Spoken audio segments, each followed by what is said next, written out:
Des ondes Vocast, l'univers de la radio en podcast. Des ondes Vocast, le podcast dédié à la radio. Vous écoutez le pilote, bienvenue. Au programme, vous le savez sûrement, à la fin du mois de juillet, les résultats des études médialocales de Médiamétrie sont tombés. L'occasion de décortiquer quelques chiffres, de parler de l'audience des radios dans les principales villes de France en dehors de Paris. Retour également vers le passé avec 3 archives à ne pas manquer. On parlera aussi du futur, la radio a tout pour réussir, l'innovation avec un Radio Hype Cycle. Mais avant tout, en cette fin d'été 2018, c'est l'occasion de parler de nos coups de cœur, ce que nous avons écouté cet été à la radio en linéaire, mais aussi en podcast. Des ondes Vocast. Et quand je dis non, nous. Et quand je dis nous, c'est parce que pour ce premier podcast, quand il est question de parler de vous, tout de suite je suis un peu ému, forcément. 2 personnes remarquables autour de moi. Marc Mollier, Pyrénées FM, matinalier de Pyrénées FM, et Marc Rigaud. Et oui. Réalisateur à Médiamétrie. 2 marques pour un Anthony, c'est pas mal. C'est pas mal. La balance est plutôt bien, complètement. Ajustée. Il fallait au moins ça. En tout cas, bonjour à vous deux. Et comme je disais à chaque épisode, une sélection de ce qui a retenu notre attention. Marc Rigaud et moi-même avons fait pour vous le tour des ondes.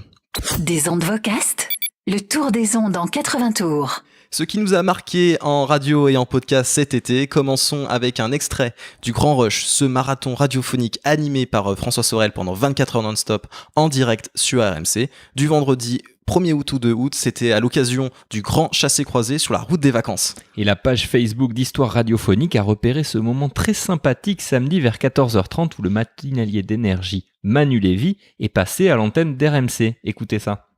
Manu Lévy est là. Salut Manu. Vous m'entendez ? Comment ça va Manu Lévy ? Écoutez, très bien, je vous appelle pour 2 choses. D'abord, effectivement, confirmer qu'une belle-mère tient bien sur un porte-vélo. Oui, mais bien sanglé. Bien sanglé. Ah, alors ça, c'est le problème. C'est pour ça qu'elle n'est pas arrivée. Oui, on l'a perdu au passage, la pauvre. J'ai oublié les sangles. Bon, c'est pas grave. Et la deuxième chose, pour vous dire, pour faire un petit point de circulation, moi aussi, quand même. Entre ma cuisine et mon barbecue, écoutez, ça roule très très bien. Ça roule bien. Vous avez passé le péage ? La côte de bœuf roule bien, c'est ça ? La côte de bœuf roule bien, les légumes, le poisson, vraiment tout roule bien. À côté de la table, à côté des bouteilles de rosé, ça roule bien. Donc c'est très très fluide. Ouais. Pendant qu'il y a 2 mecs qui sont les seuls, je pense, en France à rester dans un studio au chaud aujourd'hui alors qu'il fait beau partout. Ouais. Voilà. C'est vrai qu'on se pose la question des fois de notre santé mentale. Oui, mais vous savez, la direction d'RMC parfois est dure avec nous, Manu. C'est pour ça. Alors, c'est ce qu'on m'a dit. Elle m'a dit que... Alors, j'ai eu la direction avant d'appeler aussi, qui m'a dit effectivement qu'elle détestait 2 personnes dans la radio et qu'elle me laissait les trouver simplement disant qu'elle les avait mis pendant 24 heures dans un studio. Voilà. Manu Lévy, que vous retrouverez sur Énergie pour le 6-9 à la rentrée le 27 août. Passons maintenant à l'émission La Mécanique des Ondes, émission de fréquence protestante qui retrace le parcours de grands professionnels de la radio. Et ça m'a fait très plaisir d'entendre ce 10 juillet l'entretien avec Pascal Langlois, animateur de RTL2. La Mécanique des Ondes est présentée par Eddie Benalla avec Pascal Langlois donc, et voici un extrait. Mon invité se nomme Pascal Langlois, bienvenue dans La Mécanique des Ondes. Merci beaucoup Eddie, bonjour à tous. Eh bien bonjour Pascal. Alors comme je l'ai dit, vous avez un parcours radiophonique bien riche, comme je l'ai sous-entendu plutôt sans trop en dire, parce que je vais vous laisser nous raconter tout ça plus en détail. D'accord. À commencer par le commencement, cette première question, vous êtes actuellement au micro de Fréquence Protestante, une radio associative. Est-ce que c'est quelque chose qui vous rappelle des souvenirs ? Ah bah oui, forcément, puisque un petit peu comme tout le monde, j'ai démarré sur une radio associative. Mais avant de démarrer sur la radio, j'écoutais évidemment la radio avec mes parents et qui écoutaient beaucoup RTL dans la voiture, dans la maison, partout en fait. Et mes premières émotions radio, c'était le soir dans mon lit avec les fameuses grandes ondes, donc avec RTL et les radios, les radios périphériques qui fonctionnaient à cette époque-là. Donc j'écoutais beaucoup Max Meignier, etc. Et puis le soir après un peu plus rock et tout ça. Donc beaucoup RTL dès le départ. Et puis évidemment après la FM a explosé comme chacun sait. Extrait de La Mécanique des Ondes du 10 juillet avec Pascal Langlois sur Fréquence Protestante. C'était une rediffusion de l'émission du 13 février, si ma mémoire est bonne. Et Pascal Langlois d'ailleurs, qui est passé par RFM, Radio France Normandie et RVS, Radio de Rouen, disparu en 1998. Et oui, effectivement, et l'émission La Mécanique des Ondes est présentée depuis janvier par Eddie Benalla, comme tu l'as dit. Alors, Eddie Benalla, c'est le créateur du site de passionnés de radio, Radioscope. Je ne sais pas si vous connaissez. Bien sûr. Et en fait, en juin d'ailleurs, La Mécanique des Ondes, il y a eu un entretien avec Laurent Petit-Guillaume. Alors ça, c'est pour toi, Marc. Oui, c'est vrai. Qui est un grand fan de Radio Max sur sur MCM. Radio Max sur MCM. Qu'est-ce que j'ai pu là regarder cette émission qu'on peut toujours retrouver d'ailleurs sur YouTube ou Dailymotion. Je vous conseille d'aller regarder tout ça. On en reparlera sûrement lors d'un prochain épisode. En attendant, du côté des podcasts natifs, on peut noter que cet été, il y a eu du changement du côté de Podcastor. Alors le Podcastor, si voilà, tu ne sais pas ce que c'est, Marco, eh bien je vais t'expliquer. C'est un podcast produit par Goom Radio qui traite de l'actualité des podcasts et où chaque chroniqueur donne son avis sur un podcast en particulier. Alors bon, ça c'était le concept original, car visiblement, lors du podcast du 13 juillet, ils ont annoncé une nouvelle formule. On est devenus nuls en découverte, les gars. On chronique souvent des trucs que tout le monde connaît déjà, et donc on préfère plus faire que mal faire. Mais on aime toujours les podcasts. C'est juste que maintenant, on écoute ce qu'on aime, en toute paresse, en toute désinvolture, et qu'on a moins le courage de chercher. Alors une fois qu'on s'est dit ça, on fait quoi ? Alors là, Omar a dit, moi ça va les gars, j'ai tout écouté, j'ai un stack de 5 ou 6 podcasts à faire découvrir, donc démerdez-vous. Manon a dit, moi je veux bien parler de Shakira. Ah non merde, on n'est pas dans Plaisir coupable. Et puis Pierre True story. C'est tellement pas vrai. Et Pierre a dit, moi je veux bien faire le host. Faire des blagues. Et moi j'ai dit, je pense qu'on devrait faire des chroniques monolithiques de 15 minutes sur ce qu'on a mangé le matin. Ça, c'est pas vrai. Pas brillant tout ça. Et puis comme souvent, au milieu de la nuit, la pomme te tombe sur la tête. Si on aime tellement les podcasts mais qu'on sait plus en chercher, eh ben on n'a qu'à parler de ceux qu'on aurait voulu trouver. Finalement, c'est de la recommandation de podcast aussi, c'est juste qu'ils n'existent pas encore. Enfin, sauf pour Omar qui les a déjà tous écoutés. Bien sûr. Alors c'est décidé et ça commence aujourd'hui.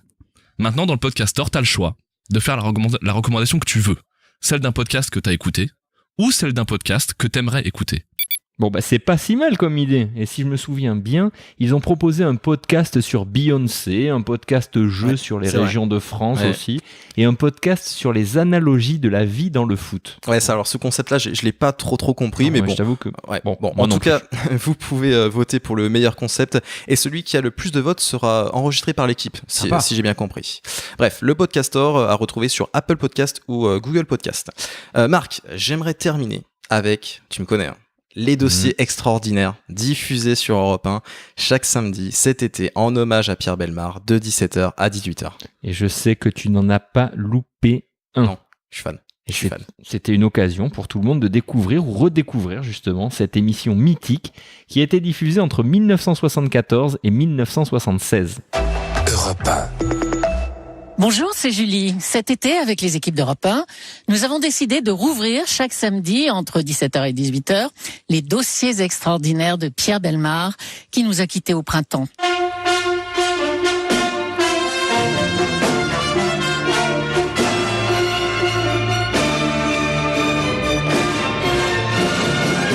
Europe 1, les dossiers extraordinaires de Pierre Bellemare.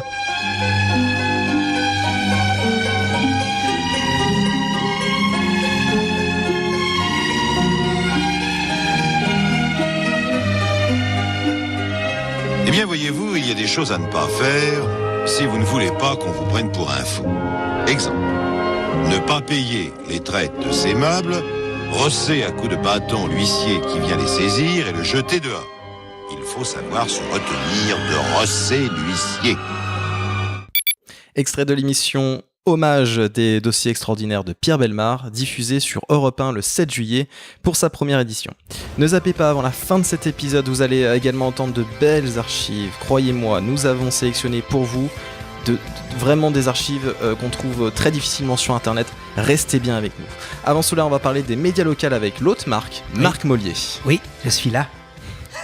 Des ondes vocastes, l'actu débat. Les audiences détaillées par ville, département et région. Médiamétrie nomme cette étude les médias locaux. Alors ces chiffres ne sont pas dévoilés publiquement, donc tout ce que nous allons donner comme information sont des infos que vous pourrez retrouver sur le net, sur des forums comme Radio Actu, les communiqués des radios, ou bien même la Lettre Pro, qui a d'ailleurs réalisé un article résumant très bien ces résultats. Oui, alors c'est toujours le moment de stress du mois de juillet pour tous ceux qui travaillent en radio, la montée d'adrénaline à 14h de la journée fatidique avec les chiffres qui arrivent, comme quand on vient de recevoir une note du bac. Ça vous rappelle des souvenirs tous les deux, certainement. Oui. Voilà, alors quelques chiffres récupérés de ci de là sur les forums et sur les sites internet des radios nous donnent la tendance et nous confirment déjà que la radio reste un média apprécié des Français. Ça, c'est bien. Ça fait plaisir. Alors, premier constat, et pas des moindres, les radios nationales qui n'émettent pas en FM dans les grandes villes subissent la désaffection du public. Il ne suffit donc pas de diffuser sur Internet pour faire de l'audience. C'est vrai que je répète souvent que les usages changent, mais les usages changent tout doucement. Ces résultats d'audience le prouvent. La FM reste importante pour l'instant. Alors, prenons l'exemple d'RMC qui se plaint souvent. Vous devez entendre les patrons notamment de ne pas émettre à Strasbourg notamment. Alors, selon leurs chiffres dans cette ville de près de 280 000 habitants quand même, intramuros, la radio ne capte même pas 5 000 auditeurs par jour quand Europe 1 qui émet sur Strasbourg attire un peu plus de 40 000 auditeurs. On voit la différence et je pense que les audiences nationales sont plus ou moins les mêmes maintenant pour les deux radios.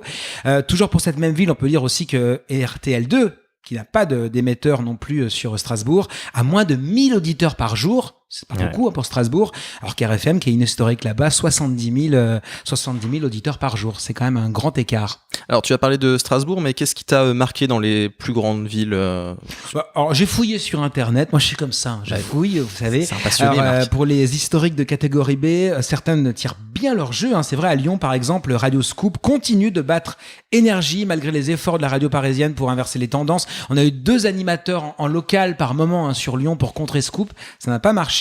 À peu près 120 000 auditeurs par jour pour Scoop, on a vu ça sur Internet. À Bordeaux, 8 FM reste la première musicale également devant les nationales, dont Énergie est largement devant Fun Radio. Et puis si on va du côté de Nice, Kiss FM gagne 2000 auditeurs cette année, mais elle reste quand même devancée par les réseaux nationaux, tout comme Contact FM à Lille, qui ne parvient pas à dépasser les concurrentes nationales. C'est vrai que c'est pas simple non plus de devancer l'Énergie et autres Fun Radio au vu de leur pouvoir de communication. C'est sûr, donc sur celles qui arrivent, on peut vraiment les applaudir quand même. Puis alors des chiffres, il y en a plein d'autres sur Internet, on va pas trop en rajouter. Peut-être qu'Anthony, tu as quelque chose de particulier de noter pour les audiences. Moi, j'aimerais juste que tu me parles de Radio Pénard Skyrock. À Béziers. Alors pour moi, j'adore cette radio. OVNI radiophonique, d'accord. Dans les années 90, c'était normal, on avait ODS Radio ou Fun Radio. ODS était censé émettre Fun Radio, mais les 3 quarts du temps, c'était ODS Radio par-dessus Fun. Là, Radio Pénard Skyrock, on a quasiment, 10, 12, 20, non 10 ou au moins 15 heures de programme, plus même, local. Et puis le reste, la nuit, c'est Skyrock. Et ça marche bien. Je crois que les audiences sont plutôt sympathiques et c'est pas du tout Skyrock, mais ça marche quand même sur Béziers. Eh bien, en tout cas, merci Marc pour ce petit résumé des médias locaux. Alors, ces chiffres, on peut les remettre en cause, mais Médiamétrie reste un organisme de confiance, de consensus utile pour le marché publicitaire des médias radio. Les indicateurs révélés sont basés sur l'audience cumulée. Quand tous les chiffres donnés par Marc, c'est l'audience cumulée d'un panel de personnes âgées de 13 ans et plus, et ces personnes qui ont été interrogées par téléphone. Alors, cette méthode a son intérêt, mais aussi ses limites. Je pense qu'on fera un débat dans un prochain épisode. Avec plaisir. Voilà, avec la nouvelle méthode de Médiamétrie. Alors, en tout cas, si vous souhaitez donner votre avis justement, ou même intervenir au sein de ce podcast, n'hésitez pas, le mail contact@vocas.fr ou mon Twitter @AnthonyGouraud, GOU2RAUD. Des ondes Vocast, la radio a tout pour réussir. Allez, passons à la partie innovation du podcast. Oui, et Anthony, c'est toi le spécialiste ici des nouvelles technologies et tu voulais nous parler aujourd'hui de l'Institut Gartner, un institut de conseil américain, il me semble bien, qui propose chaque année un état d'avancement et d'évolution commerciale des nouvelles technologies.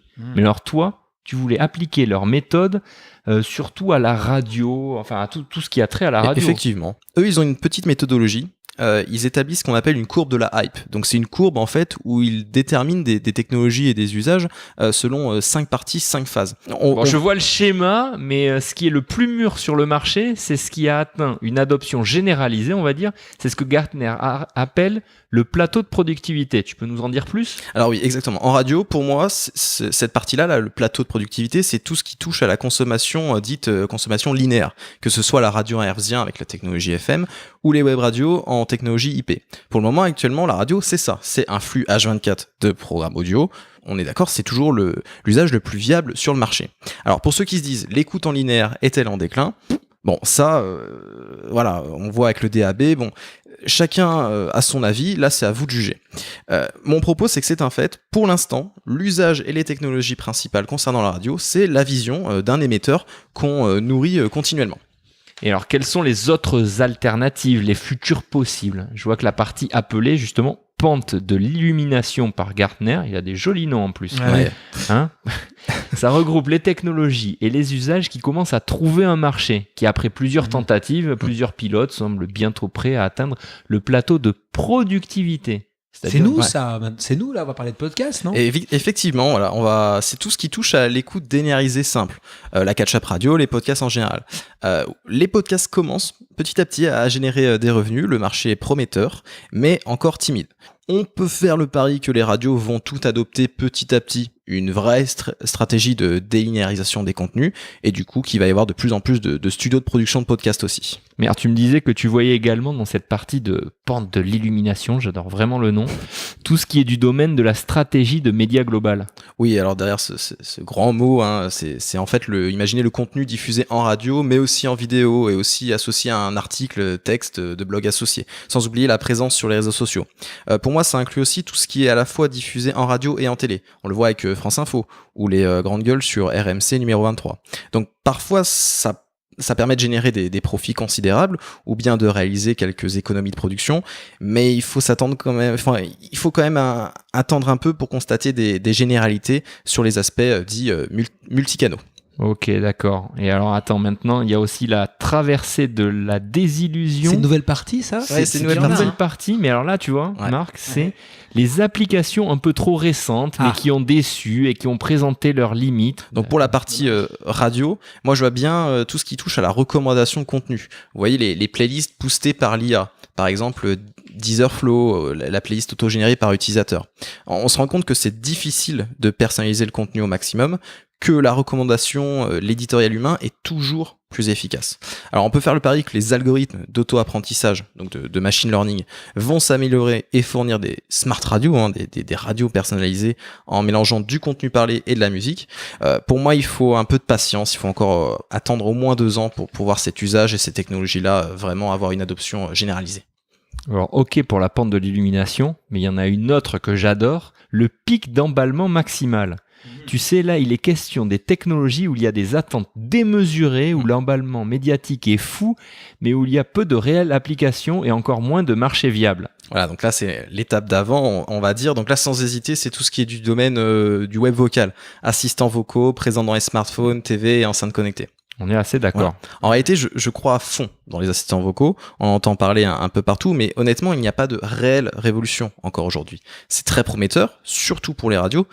Il y a plein de belles choses encore à explorer, notamment sur la partie contenu à la demande. Il y a tout intérêt à faire en sorte que les flashs locaux ou l'infotrafic se lancent par simple invocation, via une simple commande vocale. Alors, il va y avoir une prise de conscience. On va se rendre compte des limites sur les assistants vocaux, et justement, attendez-vous à un désenchantement. Les applications conversationnelles vont subir une succession de déceptions, et c'est à ce moment-là plus que jamais qu'il faudra s'y investir, en tout cas pour ceux qui voient un potentiel pour ces 5 prochaines années. Bon, et alors maintenant il y a la dernière partie, lancement, déclenchement de l'innovation. Ouais, là c'est la plus futuriste, on va dire, avec des technologies à peine naissantes, Et là, on reste vraiment ça n'existe quasiment pas. Quoi. Non, là, on reste sur des concepts, sur de la théorie. Hein. Complètement marcher sur la Lune avec son smartphone. Exactement. En écoutant Pyrénées FM. C'est ça. Donc pour moi, c'est l'occasion de parler d'applications décentralisées autour de l'audio avec la blockchain. Donc on entend beaucoup parler de la blockchain, cette technologie utilisée pour le Bitcoin. En tout cas, sachez que cette technologie de registre décentralisé présentera sûrement beaucoup d'intérêt, voire même plus sur d'autres secteurs que celui de la banque, notamment pour le divertissement et les médias. On ne verra probablement rien concrètement d'ici 5-10 ans. Bref, arrêtons de parler de futur, retour en arrière. Pour terminer, place aux archives. Retour sur des événements mythiques qui ont marqué la radio française. Des ondes vocastes, les archives. Pour cette première série d'archives, notre cher Marc Mollier vous propose d'écouter un extrait de Coluche, c'est ça, à l'époque où il était sur Europe 1, aux côtés de la célèbre meneuse de jeu Maryse. Oui, un extrait du 26 septembre 85, au lendemain du faux mariage de Coluche avec l'humoriste Thierry Leluron. On écoute. Alors comment ça va après cette nuit de noces ? Ça va très mieux, hein. C'est-à-dire que j'ai été très fatigué hier. Hein. Et la nuit de noces, je te dis pas qu'est-ce qu'il m'a mis, le Luron. Dis donc, le boulot. Ils sont montés 3 fois à changer les draps, ça a été une horreur. Bon, si tu veux, la presse unanime a dit, comme des mauvaises langues, que encore un coup de pub. Mais enfin, ils étaient bien contents d'avoir la photo. François, elle est belle la photo. Hein. Oui, celle de François est particulièrement belle. Il y a tous les journalistes, il y avait, je sais pas combien il y avait, je sais pas, 300 journalistes. Il y avait. Oui, au moins. Enfin, ça a été l'enfer. Pendant tout le long du chemin, les gens nous ont attendus aux fenêtres, au carrefour, le long de la rue, tout ça. C'est gentil. C'était vraiment super. Et on est bien content de vous avoir offert cette plaisanterie. Oui, alors durant l'été 2016, Europe 1 proposait Coluche 30 ans après, présenté par Laurent Cabrol. Cette archive en est un extrait, justement. Oui, alors justement, Coluche, on va faire un petit rétro sur la carrière de Coluche en radio. Il a animé sur Europe 1. On n'est pas là pour se faire engueuler du 24 avril 78 au 24 juin 79 de 15h30 à 17h. On le retrouvera de nouveau sur Europe à partir du 8 juillet 85 de 11h à midi et demi, puis à la rentrée jusqu'au 19 mars 86, beaucoup de dates, de 16h30 à 18h pour l'émission, il y en aura pour tout le monde. En gros, il y a eu 2 périodes Coluche sur Europe 1. C'est ça, voilà. C'est ça. C'est le 14 octobre 85 que Coluche lance d'ailleurs l'idée des Restos du Cœur sur l'antenne d'Europe. Ah oui. Ça, on s'en rappelle tous. On a tous vu les podcasts ou plutôt les YouTube, comme on peut dire, tout ce qu'on a réécouté plein de fois cette interview. Alors, en ce qui concerne les autres radios, Coluche est resté 15 jours sur RMC en 80. Bon, pas beaucoup. Puis il a débarqué sur la radio libre RFM, on s'en souvient bien, en octobre 81. Anthony, tu n'étais pas né. T'en souviens. Voilà. Wow. Alors, malgré le brouillage opéré par les autorités publiques, il anime bénévolement l'émission L'Humour continue pendant les travaux jusqu'au 10 décembre 81. Alors, pour l'anecdote, le 24 décembre de la même année, déguisé en Père Noël, il dépose une pétition de 600 000 signatures en soutien à RFM au ministre de la Communication. D'ailleurs, si vous avez des archives de cette époque-là, franchement, on est preneur. On en trouve nulle part. On a parlé de RFM et sachez qu'on enregistre depuis Toulouse. Donc du coup, la transition est toute trouvée pour parler de RFM Toulouse et notamment de Jean Dupuis, un animateur et enseignant à Sud-Formadia, décédé en avril 2013. Le blog Le Transistor par Hervé Marché en a parlé à l'époque et propose même des archives. En voici un exemple, un extrait d'intervention.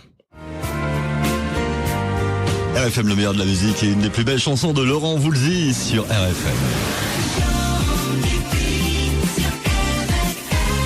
Ah, quelle belle soirée hier au Bikini pour le concert des Bébés Brunes et surtout pour l'after show VIP avec le groupe au complet, séance de dédicaces, photos, discussions, bref, c'était très sympa. Les photos sur Facebook, sur la fanpage d'RFM Toulouse. Mesdemoiselles, mesdames, on a bien fait les choses aujourd'hui pour vous, on a commandé le soleil. Bonne fête avec le meilleur de la musique, Michael Jackson, tout de suite France Gall et Kin.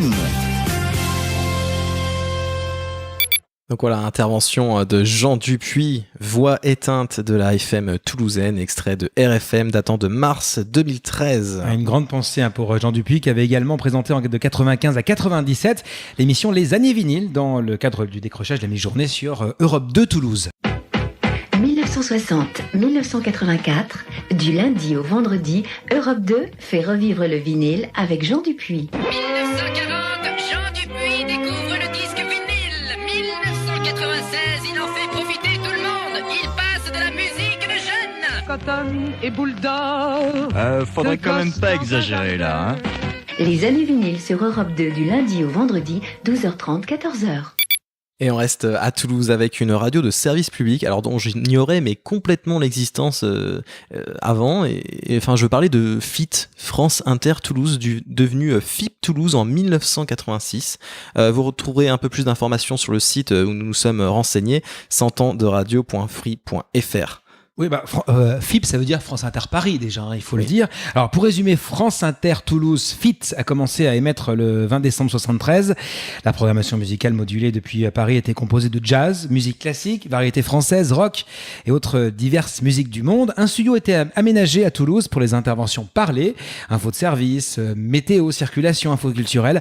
On écoute un exemple d'intervention d'une FIPette datant de décembre 79, extrait récupéré sur le site choup.fr d'Olivier Audou.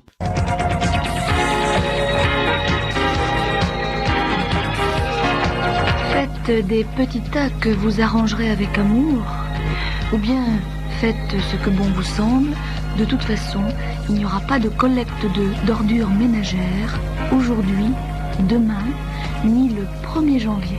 Par contre, ne loupez pas le ramassage du lundi 31 décembre qui, lui, a été programmé.